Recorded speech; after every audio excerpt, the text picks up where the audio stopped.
Խորեն Լևոնյանի հարսանեկան արարողությունը բնական է, որ չէր կարող անցնել առանց հայտնի ու աստղային հյուրերի։ Առանձնացրելու ներկայացնում ենք, թե շոու բիզնեսից ովքեր են ներկա գտնվել Խորենի եւ Էմմայի հարսանեկան արարողությանը։ Բնականաբար, Խորենի երկար տարիների խաղընկերուհին դերասանուհի Նազենի Հովհաննիսյանը պետք է ներկա գտնվեր ընկերոջ հարսանիքին։ Նազենին անգամ պարում էր, այդ կադրերով կիսվել էր հետևորդների հետ։ Երգչուհի Սոֆի Մխեյանը եւս հյուրերի ցանկում էր ու կատարում էր նվիրել նորապսակներին։ Աստղային հյուրերի թվում էին Հրանտ Թոխածյանն ու Լուիզա Ներսիսյանը։ Իդեպ հարսանիքի մյուս հյուրերը առիթը բաց չէին թողել Հրանտ Թոխածյանի հետ լուսանկարվելու համար։ Արշո Հարությունյան, Իրինա Հարությունյան եւ մի շարք այլ հայտնի անուններ նույնպես սթորիներով էին կիսվել օրվա ընթացքից։ Ես հաճախ եմ մտածել այդ մասին։ Մեր հասարակությունը ավելի շատ սիրում է այնպիսի արտիստի, ում կկարեկցի, կցավի նրա համար։ Մենք չենք սիրում ուժեղ, վառ անհատականությունների, որոնք առաջնորդ են եւ որոնց ասածը պետք է ընկալենք ու հետևենք նրանց։ Մեծ մասը մտածում է, որ ինքն էլ է արժանի, որ իր հետևից գնան, իրեն լսեն։ Մենք չենք կարողանում համախմբվել առաջնորդի, նրա մտքերի շուրջ։ Եթե ուշադիր նայենք Խորեն Աբրահամյանի ստեղծած կերպարներին, նրա ապրած կյանքին, նրա մտքերին, կտեսնենք, որ նա մեր ազգի մեծ առաջնորդներից մեկն էր։ Շատերն են ասում, որ նմանություն կա, բայց ես կարծում եմ, որ ասողներից շատերը նաև ուզում են, որ այդ նմանությունը լինի։ Իրականում ես չեմ կարող իր պես լինել, որովհետև ինքը հզոր անհատ էր։ Ես ուրիշ տեսակ մարդ եմ։ Ես դեռ ճանապարհ ունեմ անցնելու եւ այդ ճանապարհի վերջում, երբ շուռ գամ եւ հետ նայեմ, այդ ժամանակ կտեսնեմ ով էի, ում էի նման կամ նման չէի, ինչ արեցի, ինչ թողեցի ինձանից հետո։ Խորեն Աբրահամյանը հայ թատրոնի մեծագույն դերասաններից մեկն է, իսկ ահա Խորեն Լևոնյանը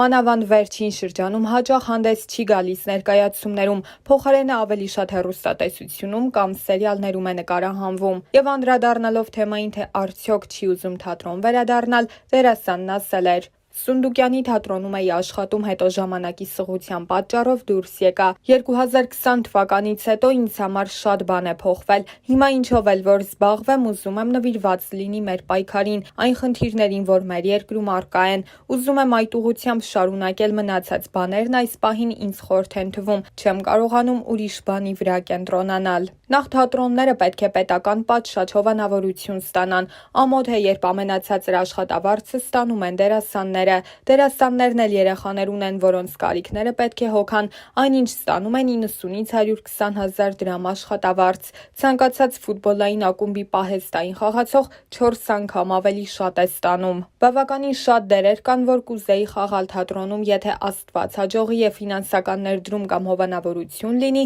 այդ դեպքում կփորձեմ մի քանի բան անել թատրոնում, բայց այս պահին չեմ կարող ոչինչ հստակ ասել, որովհետև հիմա իմ մտքում ուրիշ բան է։ Ես նպատակ եմ դրել իմ առաջ եւ ուրիշ բան աչքիս չի գալիս։ Մեր խմբի տղաների Տիգրան Աթայանի, Իշխան Ղարիբյանի հետ ստեղծել են երգեր, որոնք ես փորձեցի իմի բերել։ Ընթացքում հասկացա, որ ասելիք շատ կա, որ այդ ամենը իրոք իմն է։ Մեկ տարվա երկար աշխատանքից հետո ալբոմ թողարկեցինք, որը լույս տեսավ հոկտեմբերի 27-ին։ Այժմ տեսահոլովակների եւ համերգների վրա ենք աշխատում։ Աշխատում ենք նաև վավերագրական ֆիլմի վրա, որը կոչվելու է «Հույս»։ Ֆիլմն այն 6 տղաների մասին է, որոնք շրջափակման մեջ էին մնացել եւ մյուս 6-ի, որոնք զոհվեցին։ Հետաքրքիր բաներ ենք մտածել, ուզում ենք մեր ասելիքը ներկայացնել։ Այդ երգերն էլ կլինեն ֆիլմում։ «Հույսը» երևի ամենամեղմ տարբերակն է, մնացածը ավելի չոր են եւ ավելի պինդ, ոչ մի նվնվոց։ Վերջերս նկատում եմ, որ դեպի լաց տանող երգեր են ծնվում եւ ես որոշեցի այլ ճանապարհ ընտրել,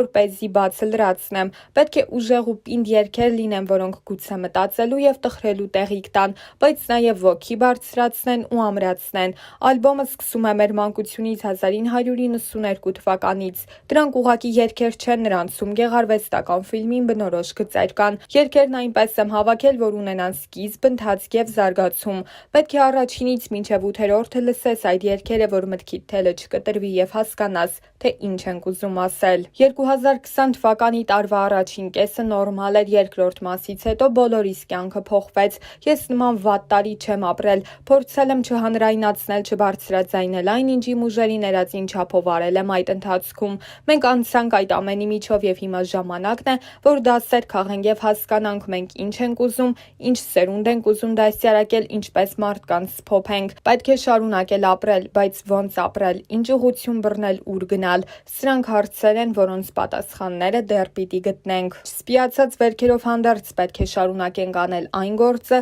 որը մեր հայրերն ու պապերն են սկսել, չթողնել այս երկիրը օտարանա։ Մենք ինքներս մեզանից, մեր տեսակից չօտարանանք, իրապես հայ լինենք ու մի մեծ ամուր ընտանիքի նման ապրենք։ Ես իրապես ունեմ հույս երգի մեջ այդ մասին հենց այնպես չի երգվում։ Սա մի փուլ է, որը պետք է հաղթահարենք։ Բառերը քիչ են ասելու, թե իմ հոգում ինչ կա այս պահին։ Ես փորձում եմ ավելի շատ գործով անել, չգիտեմ, եթե ես խոսեի, դա ինչով կօգներ, փոխարենը շատ ուրիշ բաներ եմ կարողացել անել, դա է իմը։ Մենք միշտ մի բան անում ենք, հետո ենք մտածում, պետք է հերթականությունը փոխել։ Հասկանալի է, բոլորն են հիմա վատ վիճակում, բոլորն էլ ավելի էմոցիոնալ են։ Մի մասը փորձում է ելք գտնել, մի մասը հանգիստ ապրել եւ ընդհանրապես բանի տեղ չդնել տեղի ունեցող իրադարձությունները։ Մի հատված էլ կա, որ նույնիսկ փորձում է օգտվել այս իրավիճակից։ Այսօր համախմբվածության պակաս կա։ Երևի համախմբող միտքը չկա, միտք, որը բոլորին իր շուրջ կհամախմբի։ Մենք վերածվել ենք պառակտված մասսաների։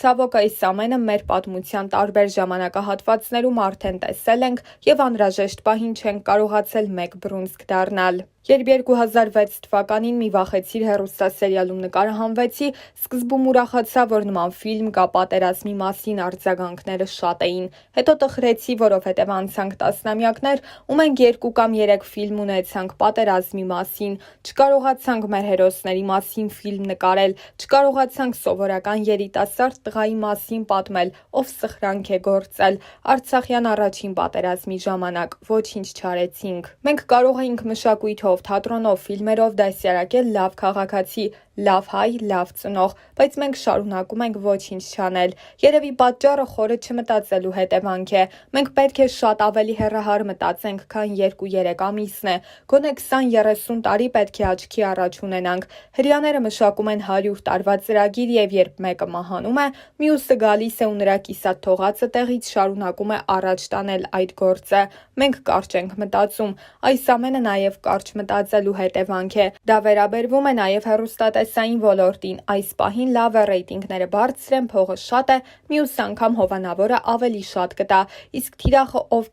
ովքեր են նայում այդ հեռուստասերիալները, տնային տնտեսուհիները, որոնք այդ հոգեբանությամբ էլ երեխա են դաստիարակելու, տարիներ անց նրանք այդ երեխաներին հասարակությանն են տալու։ Մենք ոչ մի բան չունենք, չգիտենք 15-րդ դարի հայը ինչ միտք է ունեցել, չգիտենք նրա գլխում ինչ է կատարվել, շարժ ու ձևը, հագ ու կապը ինչպիսին են եղել, իսկ այդ ամենը կարելի է ներկայացնել ֆիլմերով։ Իրականում մենք չգիտենք, թե ով ենք մենք։ Մենք միայն 20-րդ եւ 21-րդ դարի հայն ենք, այնքան հիանալի ֆիլմեր կարելի էր նկարել։ Հաճախ եմ գնում Կոմիտասի անվան Պանթեոն, ամենաթանկ տեղն է ինձ համար։ Այնտեղ ննջում են մարդիկ, որոնք բազմաթիվ խնդիրներ են ունեցել միայն այն պատճառով, որ սիրել են իրենց հայրենիքը, տառապել կամ պատժվել են միայն հայրենիքը սիրելու համար։ Նրանցից յուրաքանչյուրի մասին գոնե մի գործ նկարված լիներ, մեր ուղեղները, ճաշակը, մեր վարքն ու բարքը այսօր հաստատ ուրիշ կլինեին։ Իսկական հայ տղամարդու տեսակը երևի այն մարդն է, ով անվերապահորեն սիրում է այն ամենը, ինչ կապված է Հայաստանի հետ, բարի է, ներողամիտ է, լավ քաղաքացի է։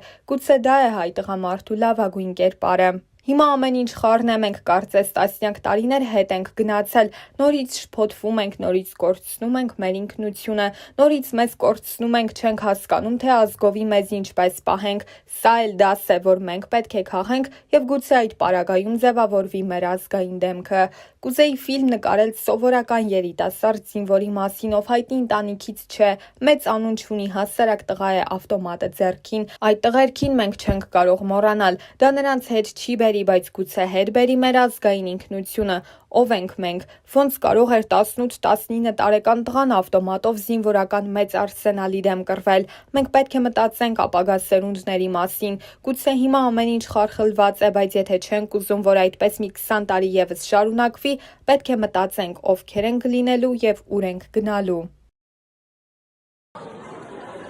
Սիրելի բարեկամներ, սիրելի հայեր, ես շատ շնորհակալ եմ բոլոր ջերմ խոսքերի համար։ Ես շատ շնորհակալ եմ ձեզ այսքան հազարավոր նամակներ գրելու համար ու